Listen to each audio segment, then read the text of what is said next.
જય સ્વામિનારાયણ. સહજાનંદ વિદ્યાલયના video lecture શિક્ષણમાં આપ સર્વ વિદ્યાર્થી મિત્રોનું હાર્દિક સ્વાગત છે. ધોરણ 12 રસાયણ વિજ્ઞાન પ્રકરણ 7. આજના લેક્ચરમાં આપણે લખાણ સંબંધિત પ્રશ્નો 7.7 થી 7.12 જોઈશું. લખાણ સંબંધિત પ્રશ્ન 7.7 એમાં બે ટુકડા આપેલા છે. pH3 કરતા pH4+ ફોસ્ફિન કરતા ફોસ્ફોનિયમ આયનમાં બંધકોણ વધારે હોય છે, સમજાવો. બીજો પ્રશ્ન છે, જ્યારે pH3 એસિડ સાથે પ્રક્રિયા કરે ત્યારે કઈ નિપજ મળે છે? તો pH3 અને pH4+ ની સરખામણી કરવાની તો પહેલાના બંધારણ જોઈ લઈએ કે ભાઈ pH3 અને pH4+ બંનેમાં ફોસ્ફરસ પરમાણુ sp3 સંકરણ કરે છે. એમાં pH4+ છે, એમાં 4 pH બંધ આવેલા હોય છે. ચારે 4 pH બંધમાં બંધકારક ઇલેક્ટ્રોન યુગ્મ હોય, સમતુલ્ય હોય, અને એટલે નિયમિત સમચતુષ્ફલકી રચના બને છે. એટલે બંધકોણ નિયમિત સમચતુષ્ફલકી રચનાને અનુરૂપ 109 ડિગ્રી 28 હોય છે.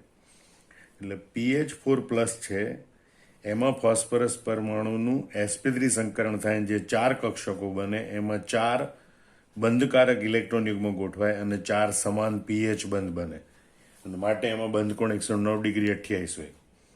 જ્યારે pH3 છે એ ત્રિકોણીય પિરામિડ આકાર ધરાવે છે.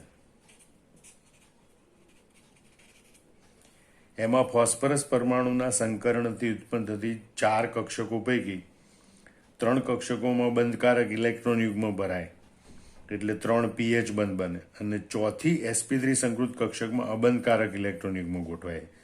આ અબંધકારક ઇલેક્ટ્રોન યુગ્મ છે, આ ત્રણેય બંધકારક ઇલેક્ટ્રોન યુગ્મ ઉપર ખૂબ વધારે અપાકર્ષણ કરે. અપાકર્ષણને લીધે આ બધી કક્ષકો અંદરની બાજુ ધકેલાય, અને માટે બંધકોણ 109 ડિગ્રીથી ઘટીને 93.6 થાય છે. અને માટે pH3માં બંધકોણ ઓછો હોય, જ્યારે pH4+ છે એમાં બંધકોણ વધારે હોય છે. આમ ફરીથી જોઈ લો. pH3 અને pH4+ બંનેમાં ફોસ્ફરસ પરમાણુ sp3 સંકરણ ધરાવે છે. pH4+માં ચારેય કક્ષકોમાં, ચારેય sp3 સંકૃત કક્ષકોમાં બંધકારક ઇલેક્ટ્રોન યુગ્મ ગોઠવાય. તેમની વચ્ચે સમાન અપાકર્ષણ બળ લાગે, અને એટલે એમાં સમાન બંધકોણ 109 ડિગ્રી 28 હોય છે. જ્યારે pH3માં 4 sp3 સંકૃત કક્ષકો પૈકી 3માં બંધકારક ઇલેક્ટ્રોન યુગ્મ ગોઠવાય અને 1માં અબંધકારક ઇલેક્ટ્રોન યુગ્મ ગોઠવાય. આ અબંધકારક ઇલેક્ટ્રોન યુગ્મ છે એ બંધકારક ઇલેક્ટ્રોન યુગ્મ સાથે વધુ અપાકર્ષણ અનુભવે, અને એના લીધે HPH બંધકોણ ઘટે, અને તેથી pH3માં બંધકોણ નાનો હોય, pH4+માં બંધકોણ વધારે હોય. આમ pH3 કરતાં pH4+માં બંધકોણ વધારે હોય છે. બીજું જોઈએ કે જ્યારે pH3 એસિડ સાથે પ્રક્રિયા કરે ત્યારે, આમ તો pH3 જેવો જ એમોનિયા છે. એમોનિયાને આપણે જાણીએ છીએ કે એમોનિયા જ્યારે HCl જેવા એસિડ સાથે પ્રક્રિયા કરે ત્યારે ઝડપથી NH4Cl એમોનિયમ ક્ષાર બનાવે. એવી જ રીતે pH3 એસિડ સાથે પ્રક્રિયા કરે ત્યારે નિપજ તરીકે આપણને ફોસ્ફોનિયમ ક્ષાર આપે છે. દાખલા તરીકે pH3 છે HI હાઇડ્રોઆયોડિક એસિડ સાથે પ્રક્રિયા કરે ત્યારે pH4i એટલે કે ફોસ્ફોનિયમ આયોડાઇડ આપે છે.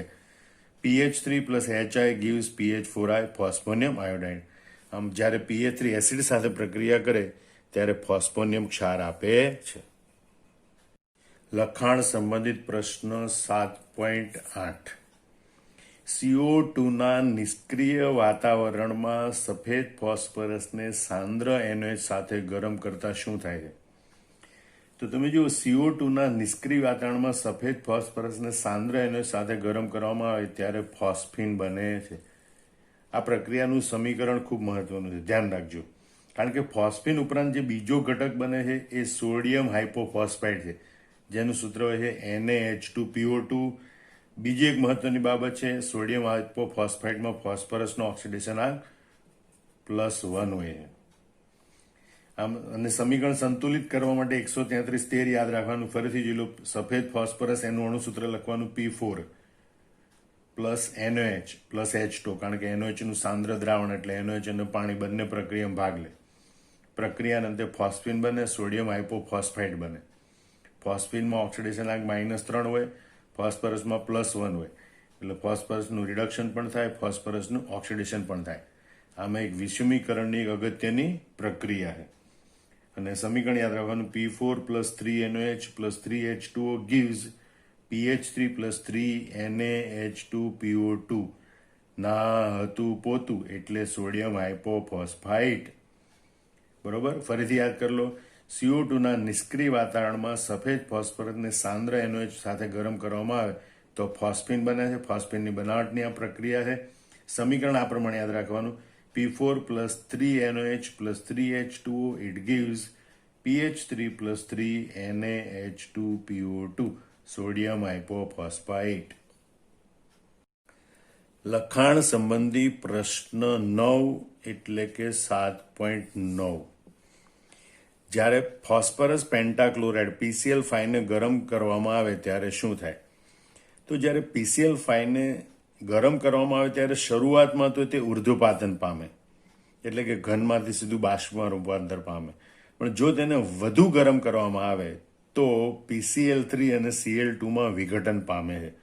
હકીકતમાં આમ થવાનું કારણ એ છે કે ફોસ્ફરસ પેન્ટાક્લોરાઇડ એ ત્રિકોણીય દ્વિપિરામિડ આકાર ધરાવે છે. અહીંયા નિરક્ષીય બંધો કરતાં અક્ષીય બંધો છે એની બંધ લંબાઈ વધારે હોય છે, અને એટલે અક્ષીય બંધો બંને છે નિર્બળ હોય છે. એટલે ગરમ કરવામાં આવે તો બંને બંધ તૂટે અને આપણને PCl3 ફોસ્ફરસ ટ્રાયક્લોરાઇડ મળે છે. ફરીથી જોઈ લો, જ્યારે PCl5 ને ગરમ કરવામાં આવે ત્યારે તે પ્રથમ ઉર્ધ્વપાતન પામે છે. જો એને વધુ ગરમ કરવામાં આવે તો તે PCl3 અને Cl2માં વિઘટન પામે છે. આમ PCl5 solid gives PCl5 gas. PCl5 છે એને ઊંચા તાપમાને વધુ ગરમ કરવામાં આવે તો PCl3 અને Cl2 બને છે. લખાણ સંબંધિત પ્રશ્ન 7.10. પાણીમાં PCl5ની જળ વિભાજન પ્રક્રિયા માટેનું સમતોલિત સમીકરણ લખો. PCl5 બે તબક્કામાં જળ વિભાજન પામે છે. પ્રથમ તબક્કામાં PCl5 પાણીના એક અણુ સાથે પ્રક્રિયા કરે ત્યારે કે 2 ક્લોરીન લઈ જાઓ અને 1 ઓક્સિજન દઈ જાઓ. મતલબ કે આમાંથી 2 ક્લોરીન હાઇડ્રોજનને આપે એટલે 2 HCl બને, અને ઓક્સિજન લઈ લે એટલે POCl3 બને, ફોસ્ફરસ ઓક્સી ટ્રાયક્લોરાઇડ. બીજા તબક્કામાં જે ફોસ્ફરસ ઓક્સી ટ્રાયક્લોરાઇડ છે એ પાણીના 3 અણુ સાથે પ્રક્રિયા કરે અને એટલે H3PO4 ફોસ્ફોરિક એસિડ બને અને 3 હાઇડ્રોક્લોરિક એસિડના અણુ મુક્ત થાય છે. ફરીથી જોઈ લો, પહેલા તબક્કામાં PCl5 પાણીના અણુ સાથે પ્રક્રિયા બને, POCl3 + 2HCl બને. બીજા તબક્કામાં POCl3 છે એ વધુ પાણી સાથે આગળ પ્રક્રિયા કરે, પરિણામે ફોસ્ફોરિક એસિડ બને અને 3 અણુ HClના મુક્ત થાય. એકંદરે જોઈએ તો આ POCl3 બંને બાજુથી દૂર થાય તો PCl5 + 4H2O it gives H3PO4 + 5HCl. આમ ફોસ્ફરસ પેન્ટાક્લોરાઇડ છે એના જળ વિભાજનથી ફોસ્ફોરિક એસિડ બને અને 5 અણુ HClના મુક્ત થાય છે. લખાણ સંબંધિત પ્રશ્ન 7.11. H3PO4 ફોસ્ફોરિક એસિડની બેઝિકતા કેટલી? તો સૌથી પહેલા તો એસિડની બેઝિકતા એટલે શું? તો જલીય દ્રાવણમાં એસિડ દ્વારા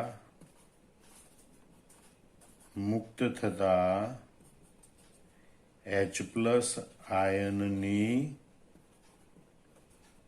સંખ્યા એને કહેવાય તે એસિડની બેઝિકતા.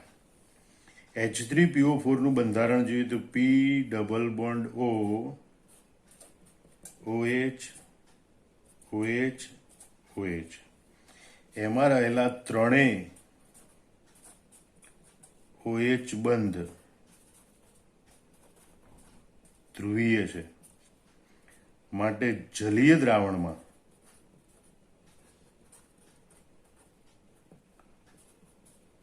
ત્રણેય OH બંધમાંથી 3 H+ આયનો મુક્ત થાય છે અને માટે H3PO4 ની બેઝિકતા 3 છે. યાદ રાખજો. ફરીથી જોઈ લો. પહેલા તો બેઝિકતા એટલે એ સમજવાનું. તો એસિડની બેઝિકતા એટલે જલિત દ્રાવણમાં એસિડ દ્વારા મુક્ત થતા H+ આયનની સંખ્યા.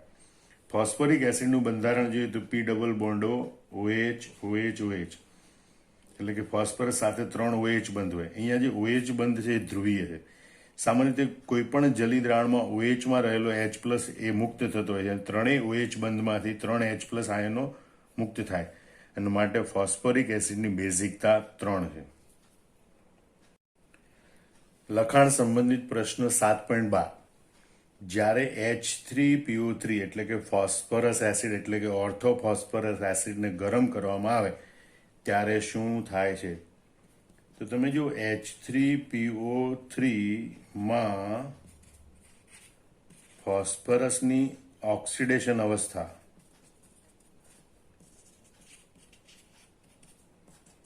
+3 છે.